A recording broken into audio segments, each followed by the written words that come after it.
Chapter 11. No one sleeps tonight. Herschel rubbed his brow, exhaustion weighing down his voice. Thank you for coming, Kenny. But for now, we've done all we can. All that's left is in God's hands, and in Sean's will to fight. Everyone's tired. Get some rest. His gaze swept over Hanks, Lee, and Clementine. There was gratitude there, but also strain. The pressure of strangers in his home and the agony of seeing his son on the brink. Officer Hanks, Lee, and the little one, you can rest in the barn. It's simple, but clean and safe enough. Maggie immediately spoke up, a bit harsh, almost as if trying to put as much distance between Hanks and her family as possible. Right, the barn. Beth, come on, we're going upstairs. She practically dragged Beth away, the younger girl looking back multiple times, confused and a little hurt, before being pulled up the stairs. Hanks didn't argue with the arrangement. He nodded once. But before leaving, he stepped toward Sean's bed. The young man's face was twisted with fever, breath quick and strained, even unconscious, he was in agony. Hanks's brow tightened. Herschel, he said quietly, yet the tone carried a weight of undeniable warning, this infection isn't normal. Hope for the best, but prepare for the worst. Then, under the stunned eyes of Herschel, Kenny, and their families, Hanks reached behind his belt and removed a pair of stainless steel handcuffs. In the dim glow of the kerosene lamp, the metal reflected a cold, merciless light. Click. The sharp bite of metal closing around a wrist cut through the silence. Hanks secured Sean's wrist to the heavy iron bedframe with practiced efficiency. He placed the key on the nightstand, within reach, but not too close. This is for everyone's safety, including his, Hanks said evenly. If Sean turns, this buys us precious seconds. Herschel's lips trembled, hurt, anger, humiliation, and grief warred in his eyes. To see his own son restrained like a criminal, it tore at him. Yet a part of him knew, the officer was right. He didn't respond, just sagged into the chair beside the bed, shoulders sinking, as if he had aged another 10 years in a single moment. Just days ago, life had still been recognizable. Now everything had spiraled into a nightmare. Sean, his only son. Kenny stared at the cuffs, his beard twitching. His expression darkened. He understood all too well. After a few days out in the new world, he knew what this meant. He didn't speak. He simply placed a heavy hand on Herschel's shoulder, then quietly led his family away. Hanks said nothing more, gesturing for Lee and Clementine to follow him. The three stepped out of the oppressive farmhouse atmosphere and walked toward the barn, its dark red silhouette bathed in moonlight. Inside, hay was stacked high, carrying the scent of dust and straw. Otis had thoughtfully laid out a few rough blankets for them. Still, none of them felt the slightest trace of sleep. Lee sat with his back against a hay bale, staring at his injured leg, and at the Glock resting beside him. His eyes were distant, lost. He had gone from a prisoner in handcuffs to a man holding a weapon, fighting to survive the end of the world. The drastic shift in identity left Lee lost, unsure who he was anymore. Hanks's earlier words echoed relentlessly in his head. Any law that protects monsters isn't justice worth abiding. It shook him, conflicted him, challenged everything he once believed. Clementine curled up on a blanket, clutching her walkie-talkie tightly against her chest. Brother Hanks, she whispered, will Sean be okay? Are we really safe now? Hanks sat beside her, calmly stripping down his P226 for cleaning, each movement precise and steady. I did everything I could. He didn't answer the question directly. Instead, I'll protect you, until we find your parents. His calm was strangely contagious.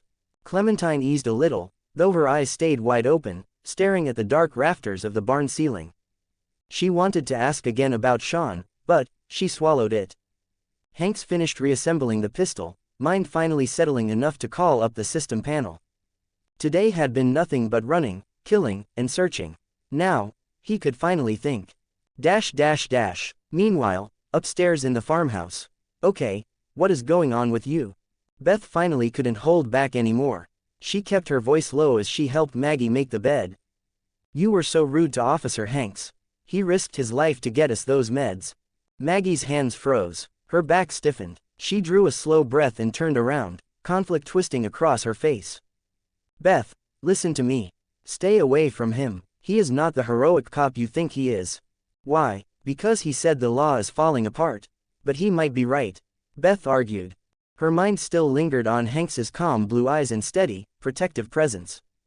"It's more than that," Maggie snapped, then forced herself to lower her voice. She couldn't bring herself to describe the execution, the cold gunshot, the boy's eyes. It would shatter Beth's innocence in ways she wasn't ready to.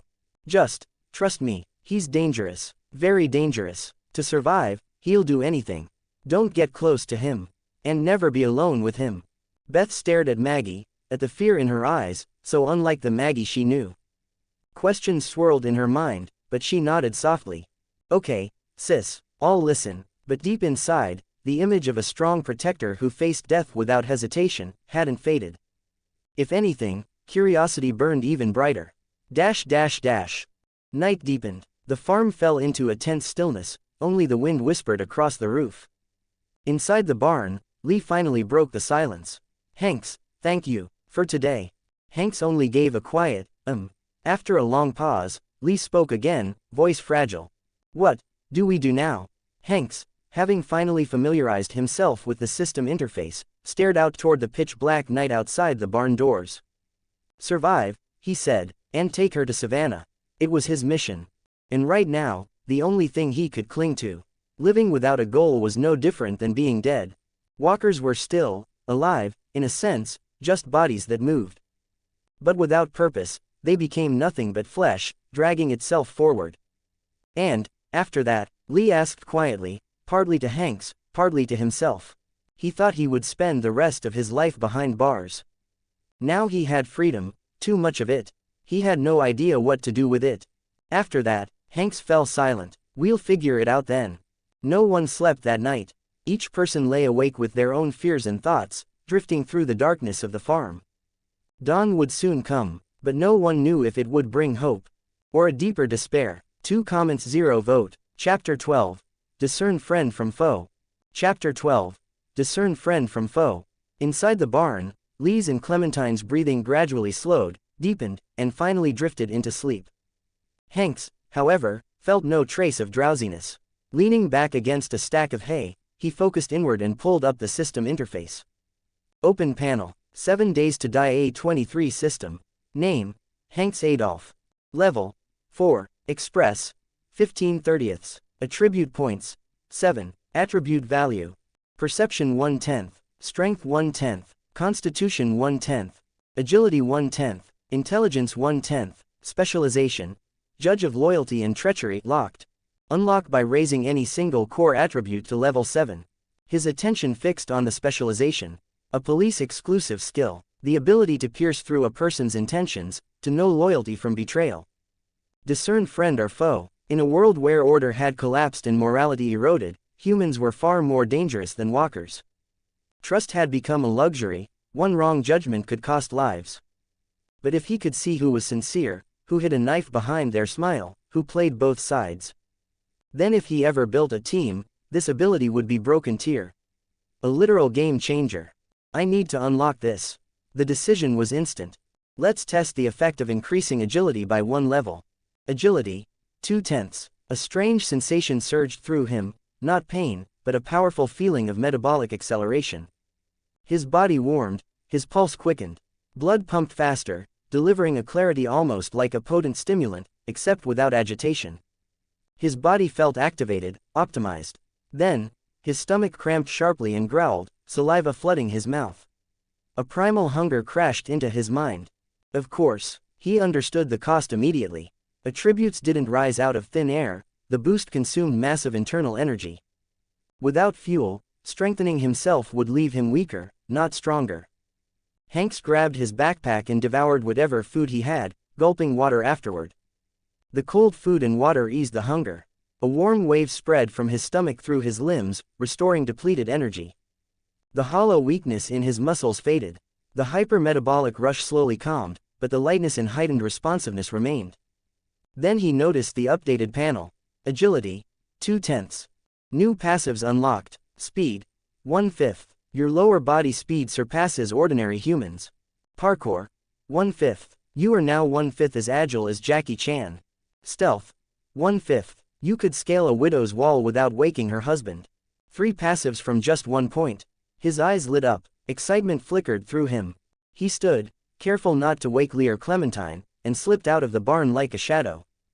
Moonlight washed over the open field. Hanks took a deep breath, planted his feet, and sprinted. Whoosh! Wind tore past his ears. The ground sped beneath him like a moving treadmill. He had never felt this light, this powerful. His speed was easily double his old maximum. Instinct kicked in, a quick sidestep. He dodged a barely visible dip in the ground with fluid grace, like his body already knew the movement. His balance, stride, and control had all skyrocketed. 1 point in agility gives this much. His gaze shifted to stacked barrels beside a low wall. A thought sparked. He backed up, sprinted again, and at the last second leapt, both feet tapping the barrel rim for lift, vaulting upward. His hands caught the barn's roof edge nearly 3 meters high. One pull, smooth, effortless, and he was on top. No hesitation, no clumsy motion. It felt natural, like muscle memory he'd been born with. Perched on the roof, the entire farm spread beneath him in silver moonlight. A cool breeze carried faint rot from the distant woods. This feels incredible. He padded along the rooftop, steps light and controlled, silent as a hunting cat. Thanks to the stealth passive, his control over his breathing and footsteps had improved drastically. After running a few tests, he had a general grasp of how much a single attribute point boosted him, roughly a 100% increase. But the crash came quickly. The short burst of training had accelerated his metabolism again, and his stomach began to protest loudly. Looks like I can't just dump attribute points recklessly. I need enough food to support the upgrades.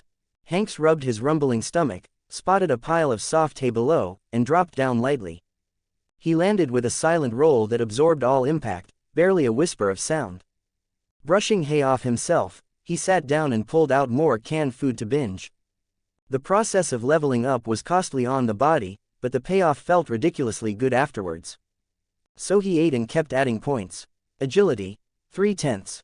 Agility, 4/10. Passive skill level insufficient. Agility attribute upgrade failed. Remaining attribute points, 4. Hanks froze mid-bite, leg trembling from the lingering rush, only for the system prompt to yank him out of the bliss. He kept chewing while his brain worked at high speed. It only took a moment to figure out the system's logic. Core attribute levels and their passives had to grow together, a balanced evolution, to prevent unstable development. So that's it, body and ability need to evolve in sync. A good design, but way too slow. He gulped down a bottle of water in frustration. He had 4 points left. Even if he raised all 3 agility passives to level 2, that would only push agility to 5. If his guess was right, hitting level 7, and unlocking discern friend or foe, would require multiple rounds of passive leveling first. And attribute points were getting harder and harder to earn. Higher levels meant dozens of walker kills just to rank up once. Way too slow. In a world where danger lurked at every corner, time was life, he had to grow stronger faster. Hank stared at the remaining 4 attribute points. A bold idea slid into his mind. What if I start leveling the other attributes too? 2 comments 0 vote. Chapter 13. 15 passives. Chapter 13. 15 passives. Hank stared at the 4 remaining attribute points. His eyes locked first on Constitution. If I boost durability and recovery first, maybe it'll reduce the crash from energy burn. After all, as our forefathers once said, the body is the capital of revolution. He acted immediately, polished off the last of the food in his pack. System, add point. A wave of bone-deep agony surged through him, sudden and violent. It felt like red-hot needles stabbing through his bone marrow, racing through his veins. Hiss, FK, cold sweat drenched his back. His teeth clenched hard, veins bulging on his forehead. He felt something like a fire igniting inside his chest and spreading through his limbs, cells tearing and fusing, muscles twitching and tightening before relaxing again, like steel hammered over and over. His skin thickened, muscle and fat distribution shifted to a more efficient structure. His stamina, lung capacity, blood circulation, and oxygen utilization all improved dramatically. Most noticeable was the fading of the weakness and dizziness caused by his earlier agility upgrades. His recovery baseline had risen. Constitution, 2/10. New passives unlocked. Iron stomach, 1/5. Your digestive system works like a furnace, extracting far more energy from food, easing attribute upgrade energy drain. Regeneration, 1/5. Cell activity boosted, wounds heal and stamina recovers faster than normal. Vitality, 1/5, stronger bones and organs, slightly higher resistance to disease, toxins, and fatigue. Iron stomach, regeneration, vitality. Hanks's eyes lit up. This was exactly what he needed as a foundation. Especially iron stomach, tailor-made for his situation. Much more efficient energy conversion. With this at his back, he finally felt confident enough to continue upgrading. Strength, add point, boom. This time, raw explosive force erupted inside his body. Muscle fibers tore and re-knit in thicker ropes, bones vibrated with a dense hum as they grew stronger, heavier, harder. It still hurt, but the combination of constitution passives kept him from blacking out. He was starving again, but he remained conscious and stable, his body could handle the shock now. Strength, 2/10. New passives unlocked, carrying capacity, 1/5. Muscle and bone structure optimized, heavy loads feel lighter. Burst power, 1/5. You can channel full body strength into a single instant of explosive force. Toughness, 1/5. Muscle density increased, impact and force are absorbed and dispersed more effectively. It works. Hanks grinned through the pain. The constitution first strategy paid off. He could feel the surging strength and resilience beneath his skin. Yes, he was starving, but he felt stronger than ever. He could still keep going. 2 attribute points left. Perception, add point. Instantly, the world sharpened. His senses, hearing, sight, smell, intensified. Perception, 2/10. New passives unlocked. Danger sense, 1/5. An early warning instinct for threats, your gut reacts before your mind does. Insight, 1/5. You notice environmental anomalies, hidden loot, unnatural disturbances, traces others miss. Hypersense, 1/5. When focused, one sense, hearing, sight, or smell, temporarily heightens drastically. 1 point left. Hanks lay on the ground twitching like some junkie mid-high. The hunger hit hard again, iron stomach working overtime, like it wanted to digest his stomach acid next. Continuous upgrades were torture, but as they say, better one big pain than 1,000 small ones. Add the point. A cool yet strangely electrifying current surged straight into his cerebral cortex. His thoughts accelerated sharply, processing, analysis, and comprehension all jumped to a new tier. Intelligence, 2/10. New passives unlocked. Mechanics, 1/5. You now grasp basic mechanical and physical principles. You can analyze mechanical failures systematically, not just by trial and error. Energy science, 1/5. You understand the fundamentals of power generation, energy conversion, storage, and utilization. Information science, 1/5. You've gained basics of information theory, cryptography, and signal processing, making it easier to filter radio noise, decode complex signals, and crack simple ciphers. Huh, what did you cram into my head? Slow down, too much, too fast. Ah. Hanks nearly collapsed. A stabbing pain shot through his skull, and he rolled on the floor as if struck by a psychic overload. A flood of knowledge, mechanical schematics, energy systems, data logic, poured into his brain and printed itself in place. Gears meshing, electrical currents, information packets and coded structures. Concepts he had never studied now connected with crystal clarity, as if he'd always known them. Pain aside, a strange enlightenment bloomed. His perception of the world was reshaped, at a physical, structural level. He looked at the P-226 in his holster, not just as a weapon he could take apart and clean, but he now understood the firing mechanism, the efficiency of the primer's chemical to kinetic conversion, the fatigue limits of the metal components, and how to optimize them. His eyes drifted to the damaged fence on the farm's east side. His brain instantly generated 3 different reinforcement models using only on-site materials, structurally sound and mechanically efficient. This is the power of knowledge. Panting, sweat-drenched, Hanks finally pulled himself out of the torrent. His body felt drained to the brink of collapse, but his mind had never been clearer. For the first time, he didn't just feel strong, he felt capable. No longer just a brute with a gun. Lock the door and call him Engineer Hanks. Name, Hanks Adolf. Level, 4 Express, 15/30. Attribute points, 0. Perception, 2/10. Danger Sense LV1, Insight LV1, Hypersense LV1. Strength, 2/10 carrying capacity LV1, burst power LV1, toughness LV1. Constitution, 2/10 iron stomach LV1, regeneration LV1, vitality LV1. Agility, 4/10 speed LV1, parkour LV1, stealth LV1.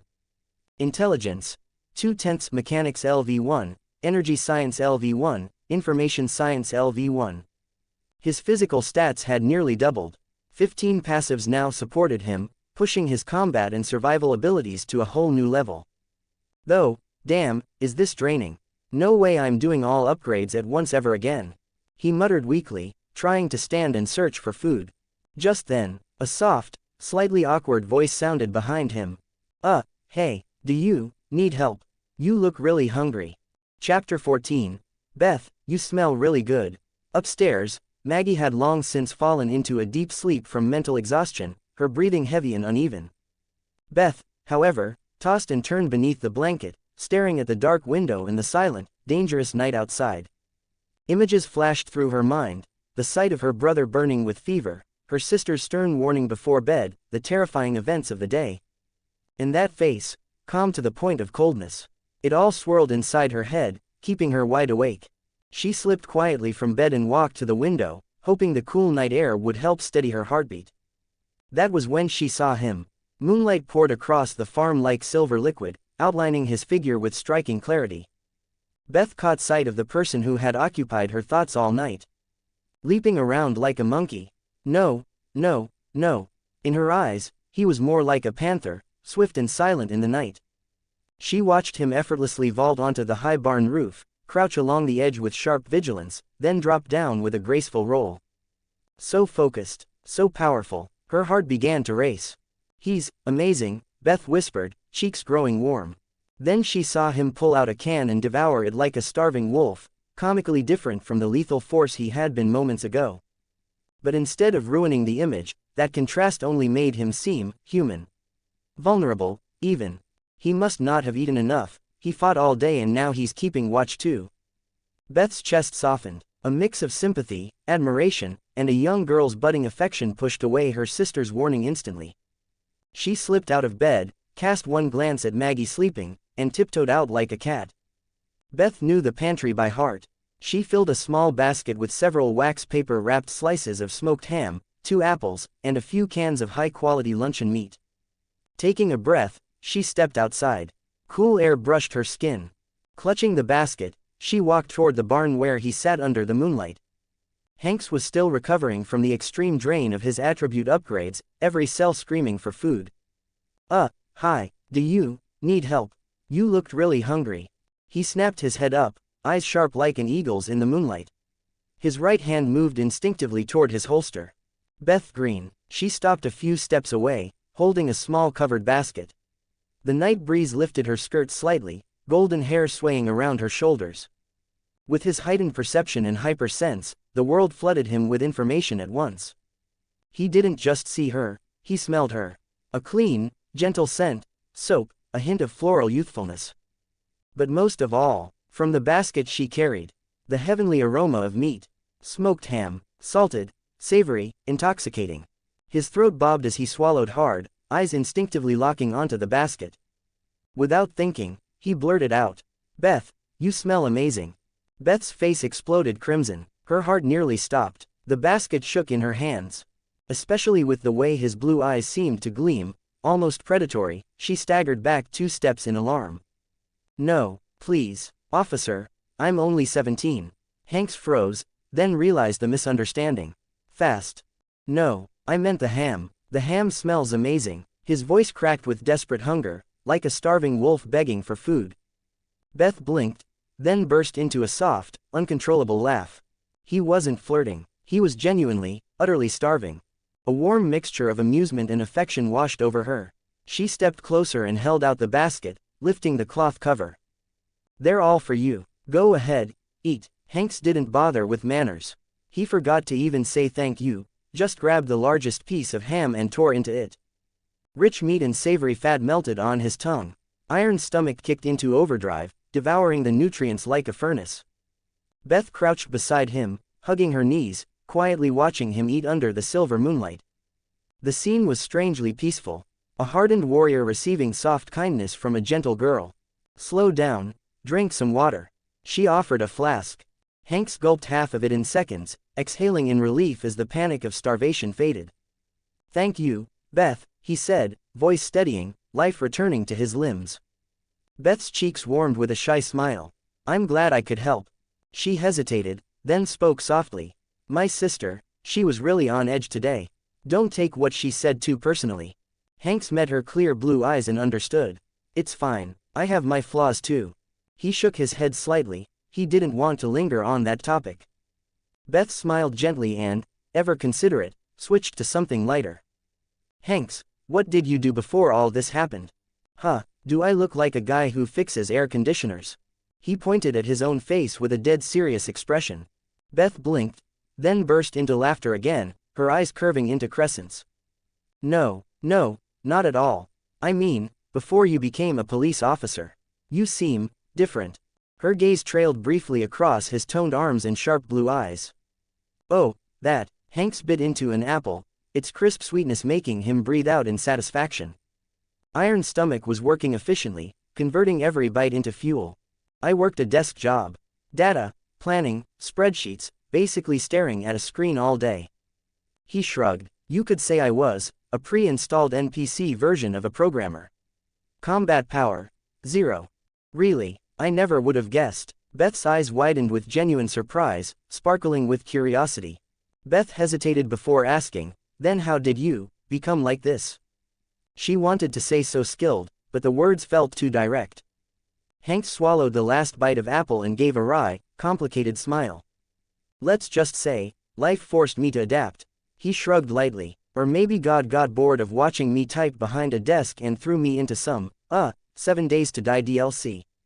The reference flew over her head, but she understood the helpless humor beneath it. Beth hugged her knees, resting her chin on top, studying him with quiet curiosity. So, do you prefer how life was before, or how it is now? Hanks paused. He looked at his strengthened hands, then at the dark, quiet horizon of the farm, and finally at the earnest, concerned blue eyes waiting for an answer. Before, I was safe. But life was as bland as a glass of plain water. He searched for the right words. Now, it's way too exciting. Any second could be my last. His voice dipped, thoughtful. But at least now, I feel alive. I'm searching for a reason to keep living. Yes, what then? After he took Clementine to Savannah, where would he go? Who would he become? Beth's cheeks warmed just a little. She sensed there was something unspoken behind his eyes, but didn't press. Silence settled between them, soft and comfortable this time. Only the night breeze rustling through the grass filled the space. After a moment, Hanks rose, stretching. The renewed strength flowing through his limbs reassured him. It's late, Beth, he said, voice gentler than before. You should rest. We don't know what tomorrow will bring. Beth stood as well, reluctant but obedient. All right, you too. Don't push yourself. She pointed at the empty basket and flask. I'll pick those up in the morning. Okay. Hanks nodded, watching her walk back toward the farmhouse, slender silhouette bathed in moonlight. At the door, Beth stopped, gathered her courage, and turned back. Hanks, thank you for everything today. She hesitated, then added softly, with sincerity rather than flirtation. And, don't rush through life too fast. Give it time. People grow. Things change. Then, flustered by her own honesty, she quickly slipped inside and gently closed the door behind her. Hanks stared at the door a moment, her last words dropping into his thoughts like a pebble into still water, sending faint ripples across the surface. Did she misunderstand something? He let out a breath and chuckled quietly. In a world where tomorrow wasn't promised, romantic misunderstandings were the last thing on his priority list. Still, Beth's food, her kindness, her simple human warmth, cut through the bleakness of the apocalypse like a small, glowing lantern. Clumsy, but sincere, and in this world, sincerity was rare enough to be precious. Hanks returned to the barn and sat near Clementine on the hay. Back against the rough wooden wall, he closed his eyes, not to sleep fully, but to rest in a guarded half-doze. For the first time since the outbreak, the night passed quietly. 1 comment 0 vote. Chapter 15. Begun with Sean, ended with Sean. Chapter 15. Begun with Sean, ended with Sean. Dawn's first pale light crept over the horizon, thinning the night's cold grasp. A faint mist still clung to the quiet farm. Hanks rested in a light doze, more like a tiger pretending to sleep than a man resting. His body was still, but every nerve remained ready to strike. Then, a pair of terrified female screams shattered the silence, coming from the farmhouse. Maggie and Beth. Hanks's eyes snapped open. He sprang to his feet like a released spring, P-226 already in hand. He growled toward the also awakened Lee. "Lee, load your weapon. Protect Clem." No time for questions. Before Lee could answer, Hanks was already rushing out of the barn, a streak of black cutting across the mist. Almost at the same moment, Kenny burst out of the nearby RV with a shotgun, his family close behind, faces pale and startled. Their eyes met. No words needed. Something was wrong. Inside, Hanks barked, sprinting for the house. Kenny followed without hesitation. The moment they entered, the source of the screams became painfully clear: Sean's room. Herschel and his family were gathered at the door. Maggie had planted herself at the entrance, arms spread wide as if shielding something. Beth hid behind her father, face drained of all color. Herschel himself looked shattered, horror and disbelief intertwining across his face. From inside the room came a sickening metallic thud, followed by a guttural, inhuman snarl. "Move." Hanks pushed up to the doorway and looked past Maggie. Sean. No. The thing that used to be Sean, thrashed violently against the bedframe. The wrist cuffed to the iron rail was flayed to raw meat, bone faintly exposed. His eyes were milky white, devoid of reason, only a ravenous hunger for living flesh remained. He jerked and pulled, slamming the bedframe toward the door, teeth gnashing, growling at the sight of the living. He had fully turned. Hanks's expression flattened into cold steel. Without a heartbeat of hesitation, he raised his P-226 and sighted the head. "No, stop." Maggie spun around and threw herself in front of his gun, arms spread as if shielding her brother with her own body. Her voice cracked with hysteria. "What are you doing? You're going to kill my brother. What next? Kill my whole family. Maggie, move." Hanks shot back, voice sharp. He dipped the barrel slightly to avoid pointing at her. "Look at him. He isn't Sean anymore. He's just sick." Herschel's voice shook, filled with a father's stubborn, desperate denial. He stepped forward, forcing himself between them, eyes burning with pain and righteousness. "This is an illness we don't understand. He needs quarantine and treatment, not a bullet."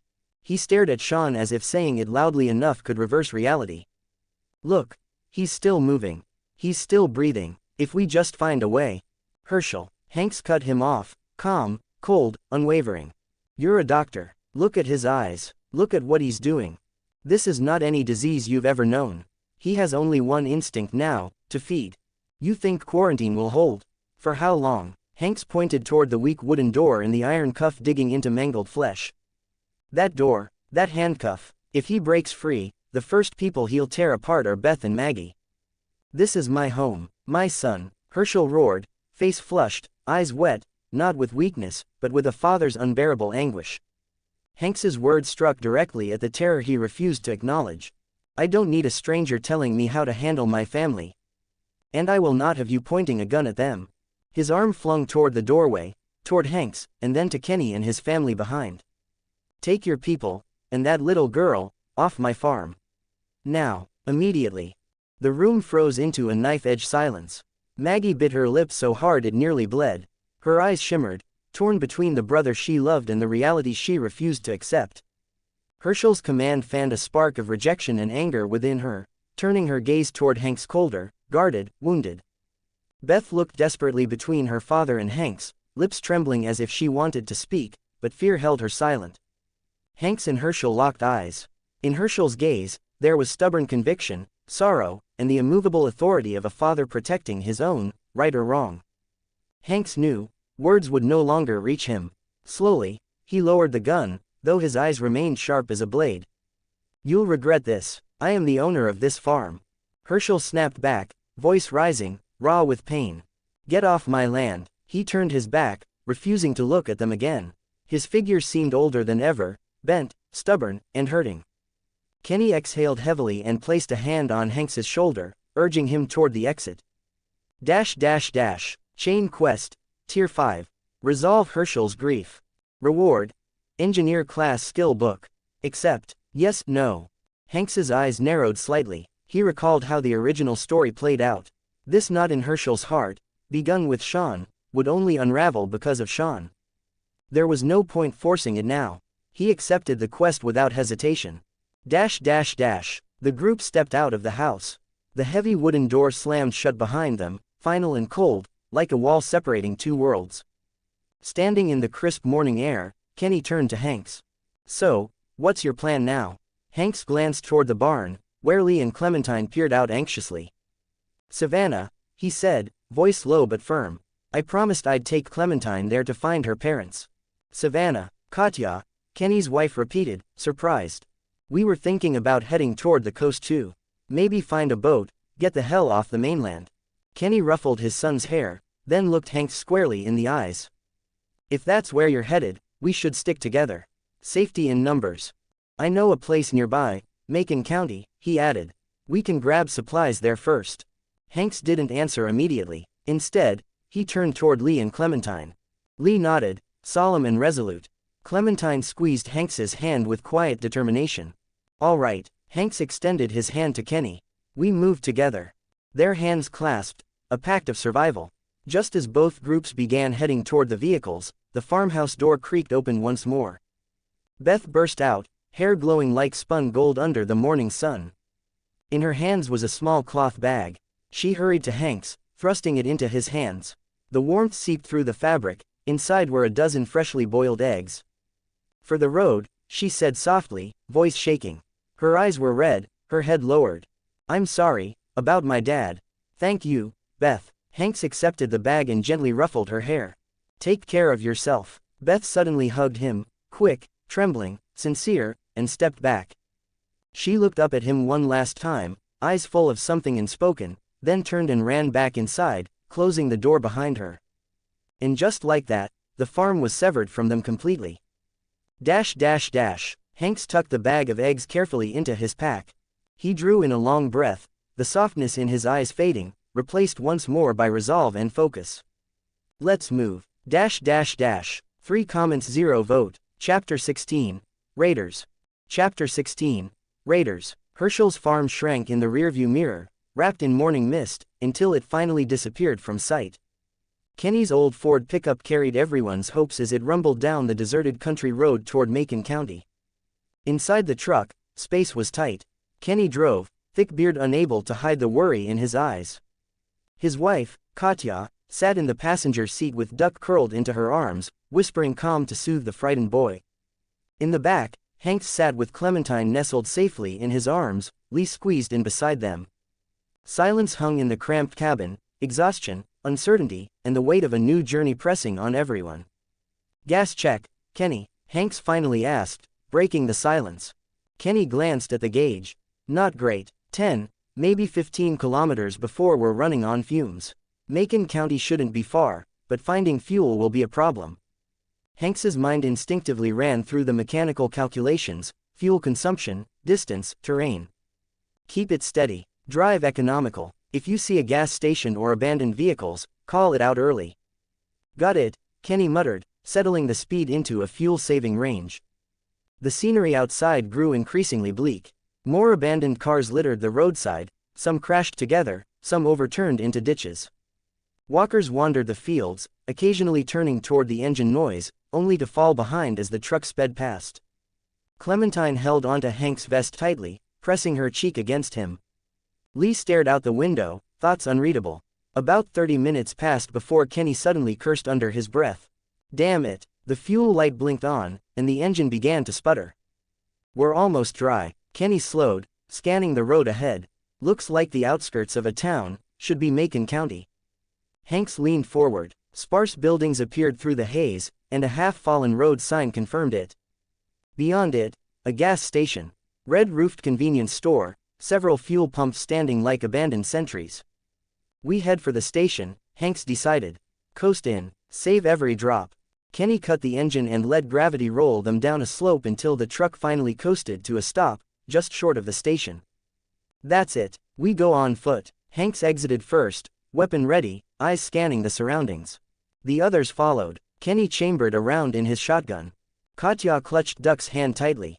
Lee checked his Glock's magazine and positioned Clementine behind him. Lee, Hanks said quickly, you stay here with Kenny and his family, set up a perimeter. Then to Kenny, you know the drill. Watch them, I'll check the station, see if I can pull fuel. Hanks knelt to Clementine's level. Clem, stay with Lee. I'll be back soon. Though afraid, Clementine nodded bravely. Be careful, please. Hanks ruffled her hat, then nodded to Kenny. If something happens, fire a warning shot. Same to you, officer, Kenny replied, resolute. Hanks moved, body low, breath controlled, slipping into stealth like a predator on the hunt. The closer he got to the station, the thicker the stench of rot became. A few cars sat abandoned by the pumps. On one, the driver's door hung open, its occupant half-eaten, slumped lifelessly over the frame. The convenience store door was shattered, darkness filling the space beyond. No entry yet, fuel first. He reached the nearest pump, checked the mechanism. No power, he muttered. He scanned the ground, and spotted salvation, a crowbar lying nearby, the mechanical engineer's universal key. With his newly acquired mechanic's knowledge, he quickly located the underground fuel hatch. He pried open the heavy cover, fumes wafted upward. Fuel, a spark of relief flickered. But another problem, how to extract it. The pump was dead. He scanned the area again and spotted a manual siphon pump and rubber tubing beside the wall. Someone else had tried the same idea before. He went to retrieve it. RRRGHH. A low snarl echoed from the darkness of the store. A walker in a convenience store uniform, half its face missing, lunged out. Hanks reacted instantly. Without even turning, he swung the crowbar behind him in a brutal arc. Crack. Backed by doubled strength and burst power, the blow nearly took the walker's head clean off. It collapsed, twitching once before going still. No wasted time. Hanks set up the siphon, feeding the hose into the tank, pumping until gasoline streamed into a small discarded fuel jug. Glug, glug, glug. Then, voices. Not walker growls, human voices. Getting closer. He froze. The pump stopped mid-stroke. Footsteps. Low conversation, coming from the opposite street. Hanks slid behind a rusted car and peeked. 4 figures crept toward the station. Crude weapons, scarred clothing, predatory looks. Their eyes fixed on Kenny's parked truck in the distance. Raiders. Hanks's gaze iced over. He rapidly assessed. 4 targets, lightly armed, approaching from the flank. Kenny and Lee likely hadn't seen them yet. He could not allow them to reach the truck. Fuel forgotten, Hanks melted into the shadows, using wrecked cars as cover, circling behind them at lethal speed. Their whispers became clear. Look at that pickup, bet it stalled. People inside, a couple and a kid. Jackpot. We take the truck, the supplies, and the women. Careful, maybe they got a GU. The cautious one never finished. Hanks struck. He exploded from behind a broken truck like a panther pouncing on prey, so fast he was only a blur. The first raider sensed a cold rush of air behind him, but before he could turn. Crack. The crowbar slammed into his temple with terrifying force. Bone shattered. His eyes bulged, and he dropped like a poleaxed steer, dead before he hit the ground. *T, behind us. The remaining 3 raiders finally realized what was happening and spun around in panic. Hanks didn't pause for even a heartbeat. Using the momentum of the first kill, he pivoted, crowbar whipping outward in a brutal arc toward the second raider's wrist. Crack. Arg. The man screamed as the machete clattered to the ground. His wrist twisted at an angle no human joint should bend. Almost simultaneously, Hanks's left hand flashed to his holster. American Iijutsu, activated. Bang, bang. 2 shots overlapped like one. At this distance, he didn't need to aim. Both raiders jerked as the bullets punched through their chests. Shock, and that same greedy intent, froze on their faces as they fell backward, lifeless before they hit the ground. In the blink of an eye, 4 raiders, 3 dead, 1 crippled. It had taken less than 5 seconds. Clean, efficient, ruthless. The last man sat on the ground, shaking uncontrollably. His pants darkened as fear overtook him. He tried to crawl backward with his uninjured hand. He stared at Hanks, standing among the bodies like a grim reaper. Don't kill me. Please. Hanks stepped closer. The crowbar, slick with blood and bone, pressed lightly against the man's throat, cold metal silencing him instantly. How many of you are out here? Hanks asked, voice low, flat, without emotion. Where's your camp? The raider swallowed, trembling so hard his teeth chattered. To be continued.